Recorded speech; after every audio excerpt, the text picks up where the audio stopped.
بسم اللہ الرحمن الرحیم۔ السلام علیکم۔ حضرت عمر بن خطاب رضی اللہ تعالی عنہ نے روم سے لڑنے کے لیے ایک فوجی دستہ روانہ کیا۔ اس دستے میں ایک نوجوان صحابی عبداللہ بن حذیفہ بن قیس السہمی رضی اللہ تعالی عنہ بھی تھے۔ مسلمانوں اور کیسر کی فوج کے درمیان لڑائی نے طول پکڑ لیا۔ کیسر مسلمانوں کی بہادر اور ثابت قدمی پر حیران ہوا اور حکم دیا کہ مسلمانوں کا کوئی جنگی قیدی ہو تو حاضر کیا جائے۔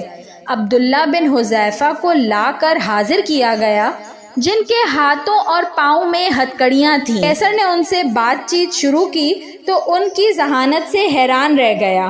دونوں کے درمیان یہ مکالمہ ہوا۔ کیسر نے کہا، نصرانیت قبول کر لے، تجھے رہا کر دوں گا۔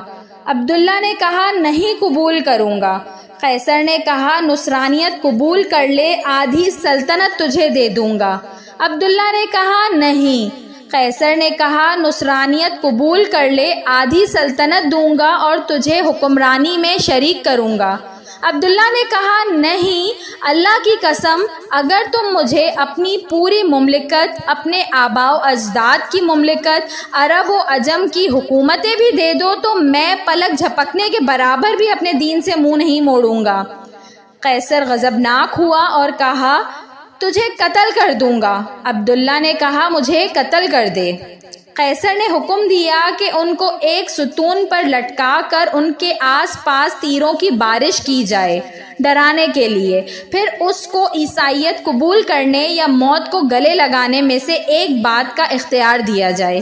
جب قیصر نے دیکھا کہ اس سے بھی بات نہیں بنی اور وہ کسی حال میں بھی اسلام چھوڑنے کے لیے تیار نہیں، تو حکم دیا کہ اس کو قید میں ڈال دو اور کھانا پینا بند کر دو۔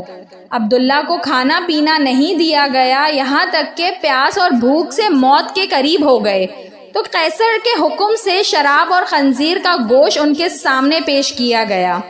جب عبداللہ نے یہ دیکھا تو کہا، اللہ کی قسم، مجھے معلوم ہے کہ میں وہ پریشان حال ہوں جس کے لیے یہ حلال ہے، مگر میں کفار کو خوش کرنا نہیں چاہتا۔ یہ کہہ کر کھانے کو ہاتھ بھی نہ لگایا۔ یہ بات قیصر کو بتائی گئی تو اس نے عبداللہ کے لیے بہترین کھانا لانے کا حکم دیا۔ اس کے بعد ایک حسین و جمیل لڑکی کو ان کے پاس بھیجا گیا کہ ان کو چھیڑے اور فحاشی کا مظاہرہ کرے۔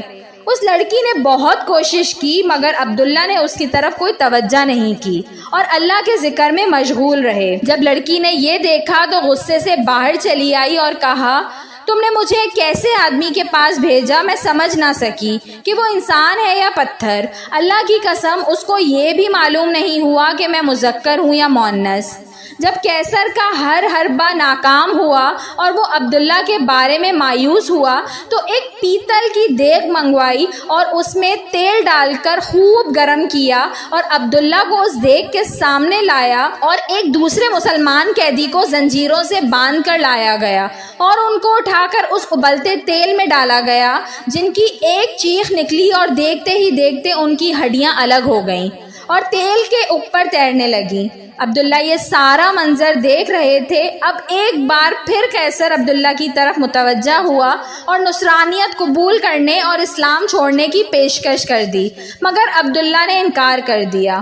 قیصر غصے سے پاگل ہونے لگا اور حکم دیا کہ اس دیگ میں موجود تیل اٹھا کر عبداللہ کے سر پر ڈال دیا جائے۔ جب قیصر کے کارندوں نے دیگ کھینچ کر عبداللہ کے قریب کی اور اس کی تپش کو عبداللہ نے محسوس کیا تو وہ رونے لگے۔ آپ کی ان خوش نصیب آنکھوں سے آنسو ٹپکنے لگے جن آنکھوں نے رسول اکرم صلی اللہ علیہ وآلہ وسلم کا چہرہ انور دیکھا تھا۔ یہ دیکھ کر قیصر خوشی سے جھومنے لگا اور کہا، عیسائی بن جاؤ، معاف کر دوں گا۔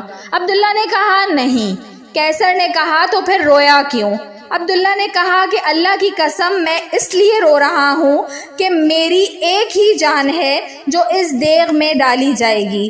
میری یہ تمنا ہے کہ میرے سر کے بالوں کے برابر جانیں ہوں اور وہ ایک ایک کر کے اللہ کی راہ میں نکلیں۔ یہ سن کر قیصر نے مایوسی کے عالم میں عبداللہ سے کہا، کیا یہ ممکن ہے کہ تم میرے سر کو بوسہ دو اور میں تمہیں رہا کروں؟